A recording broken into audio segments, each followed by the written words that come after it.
அனைவருக்கும் வணக்கம். நான் ஒசூரிலிருந்து ஸ்ரீநாதன் பேசுகிறேன். திருமண ஜாதக பொருத்தத்தில் ராகு கேத்துக்கள் தோஷம் என்று கூறப்படுகிறது. தோஷம் இருக்கின்றதா இல்லையா என்பதை பற்றிய தலைப்பாகும். ஒரு ஜாதகத்தில் 1, 2, 7, 8, 12 ராகு கேத்துக்கள் இருந்தால் சர்ப்பதோஷம் என்று கூறப்படுகிறது. இதை தோஷம் என்று கூறுவதை விட அந்த இடங்களில் பாதிப்பை அடையும் என்று கூறலாம். ராகு கேது என்பது நிழல் கிரகங்கள். அவர்களுக்கு சொந்த வீடு என்று கிடையாது. அவர்கள் எந்த பாவத்தில் இருக்கின்றார்களோ அந்த பாவத்தை ஆக்கிரமிக்கும் சக்தி அவர்களுக்கு உண்டு. அந்த பாவங்களை பாதிப்பையும் தரும், விருத்தி அடையவும் செய்யும். அமரும் இடத்தை பொறுத்தே இது நடக்கும்.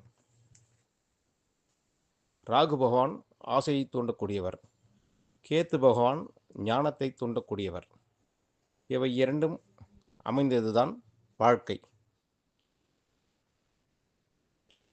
ஒரு ஜாதகத்தில் 1, 2, 7, 8 அமரும் ராகு கேத்துக்கள்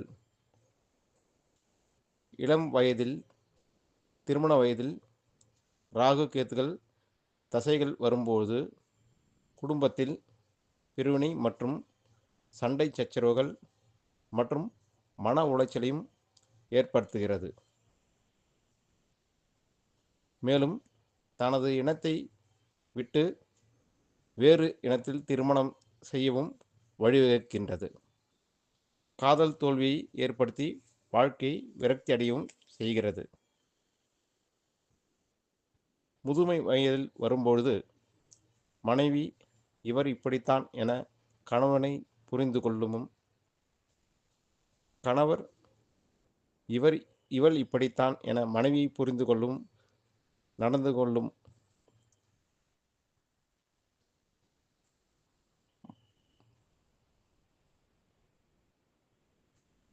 கொள்ளவும் செய்கிறது. 5 இருக்கும்போது புத்திர தோஷத்தை தருகிறது. ஒரு அபாக்ஷனாகி பின்பு குழந்தை பாக்கியத்தை தருகிறது அல்லது தாமதமாக குழந்தை பாக்கியத்தை தருகிறது. 12 இருக்கும்போது தூக்கமின்மை, அயல்நாட்டு யோகம், பல மொழிகள் பேசும் திறமையை தருகிறது. எனவே அதற்குண்டான தெய்வங்களையும் பரிகாரங்களையும் செய்து கொண்டு அதன் பாதிப்பை குறைத்து கொண்டால் இந்த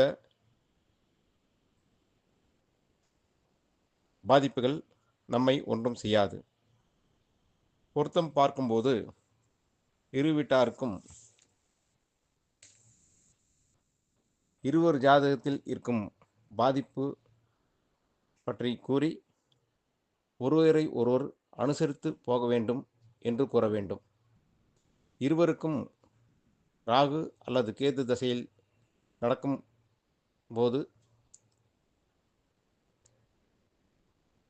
அந்த ஜாதகத்தை இணைக்கக்கூடாது. ராகு புக்தி கேத்து புக்தி நடக்கும் போதும் இது போன்ற ஜாதகங்களை இணைக்கக்கூடாது.